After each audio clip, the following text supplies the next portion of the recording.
I'm Carrie with the CPQ experts at Renaissance Tech. Today, we will discuss how Infor CPQ can be used as an inventory lookup tool. So instead of manually searching through your ERP for product options and availability that you might have, the configurator can consolidate this data in one place. So by using CPQ as a querying tool, you can sort available options and select the desired ones. And then with just the click of a button, you can obtain information like the serial number of the product, along with its stock status and location. But enough of me talking about it, let's jump in and take a look. In this scenario, we are a distributor of transformers. We sell to dealers. So a dealer will call and ask if we have a transformer in stock with, say, 3 or 4 specific options that they need. So you can go in and search your in-stock inventory by, say, custom UET fields or notes that you might have. But this would involve looking line by line through all of these machine serial numbers.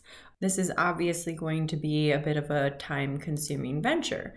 Let's look instead at how Infor CPQ can query all of those custom fields for you and pull back a readily available machine.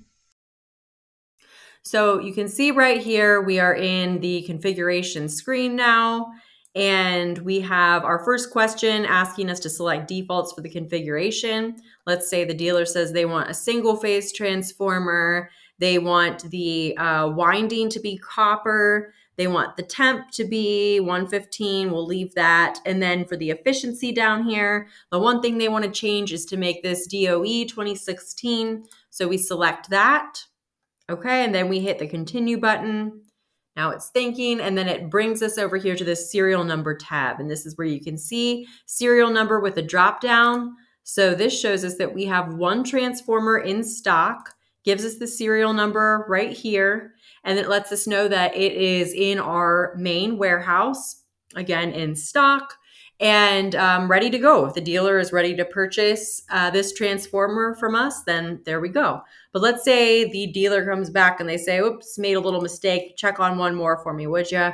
Let's make the winding material aluminum, and 115 is fine for the temporized, but how about no efficiency on this one? So we say continue.